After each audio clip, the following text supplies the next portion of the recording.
আমার নবীজির এত দাম,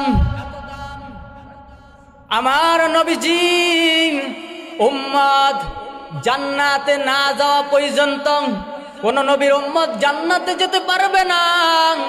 ওই জান্নাতের দেওয়ালের ভিতরে লেখা থাকবে লা ইলাহা ইল্লাল্লাহু মুহাম্মাদুর রাসূলুল্লাহ। যতক্ষণ পর্যন্ত আমার নবীর উম্মত জান্নাতে না যাবে অতক্ষণ পর্যন্ত কোন নবীর উম্মত জান্নাতে যেতে পারবে না। তবে আমাদের দাম বেশি না কম? অত্যন্ত বেশি। এই নবীর উম্মত হতে চাই কি চাই না? অবশ্যই চাই, ঠিক না ঠিক? আমি যেই সূরাটা তেলাওয়াত করেছি সূরাটার নাম কি? সূরাতুল ইখলাস। নাম কি এটার? মাক্কি সূরা। এই সূরাটার ভিতর আল্লাহর পরিচয় দিলেন আল্লাহ রাব্বুল আলামিন। এই পবিত্রত মক্কাতুল মুকাররমা এই সূরাটা নাজিল করেছেন। কোথায় নাজিল করেছেন? মক্কাতুল মুকাররমায়। আল্লাহ রাব্বুল আলামিন কোরআনে কারীমের ভিতরে দুই ভাগে সূরা বিভক্ত করেছেন। কয় ভাগে? কথা বললেন আপনারা আমার সাথে। কয় ভাগে? দুই ভাগে বিভক্ত করেছেন।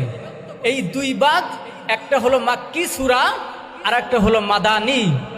যেই সূরাটি মক্কায় নাজিল হয়েছে এটা হলো মাক্কি সূরা, যেই সূরাটি মদিনায় নাজিল হয়েছে এটা হলো মাদানী সূরা। এই সূরাটা হলো মাক্কি সূরা। এই সূরাটা মাত্র 14টি শব্দ দিলেন আর 70টি অক্ষর দিলেন। কয়টি অক্ষর? আয়াতের মাধ্যমে আল্লাহর পরিচয় দিয়ে দিলেন। এই সূরাটার কত দাম আমাদের জানা দরকার আছে না? অবশ্যই আছে। আল্লাহ রাব্বুল আলামিন পবিত্র কোরআনে কারীমের ভিতরে সূরাতুল ইখলাস নামে একটি সূরা নাজিল করে দিলেন। সূরাতুল ইখলাস নামে একটি সূরা নাজিল করে দিয়ে আমাদেরকে মাত্র দিলেন আর 14টি শব্দ দিলেন, 47টি অক্ষর দিলেন।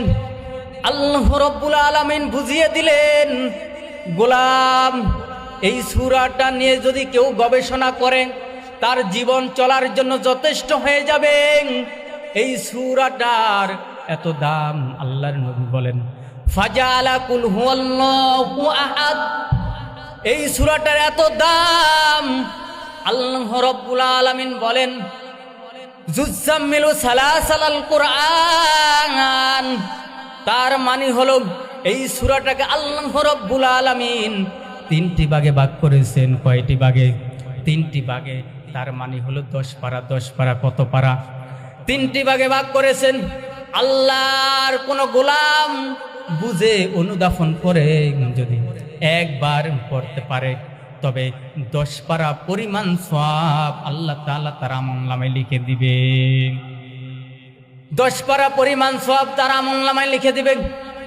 আর যদি 3 বার পড়তে পারেন আল্লাহ রাব্বুল আলামিন একটি কোরআন খতম করলে যেই পরিমাণ সওয়াব হয় ওই পরিমাণ সওয়াব আল্লাহ তাআলা দান করে দিবে। তবে এই সূরাটার দাম কত বেশি? এই সূরাটা কেন নাজিল হলো? কোন ঘটনাকে কেন্দ্র করে নাজিল হলো? কোন প্রেক্ষাপটে নাজিল হলো?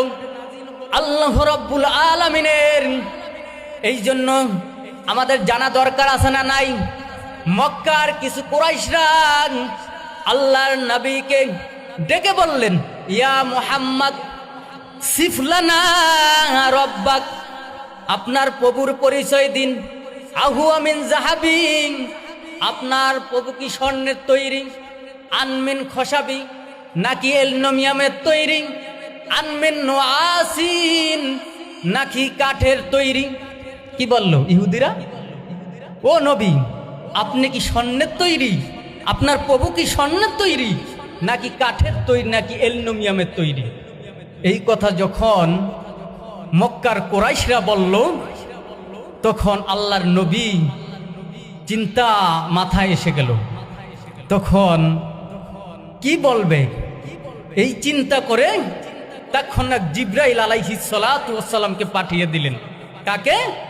জিবরাইল আলাইহিস সালাতু ওয়াস সালামকে।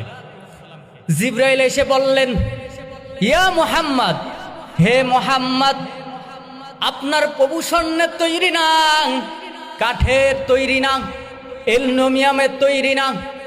কুল হুয়াল্লাহু আহাদ, আল্লাহ রব্বুল আলামিন যিনি, আল্লাহ রব্বুল আলামিন হচ্ছেন তিনি, আল্লাহ রব্বুল আলামিন হচ্ছেন একক। ও বান্দা, যখন একক বলবেন দুই হওয়ার সম্ভাবনা থাকে না, যখন এক বলবেন দুই হওয়ার সম্ভাবনা থাকে, দুই হওয়ার সম্ভাবনা থাকে না। একের পরে কি, একের পরে দুই। এক যখন বলবেন দুই হওয়ার সম্ভাবনা থাকে। এই জন্য আল্লাহ রাব্বুল আলামিন বললেন একক। এককে কোনো কিছুকে ভাঙ্গা যায় না, আলাদা করা যায় না। এই জন্য আল্লাহ রাব্বুল আলামিন প্রথম আয়াতের বক্তব্য বলে দিলেন, হে রাসূল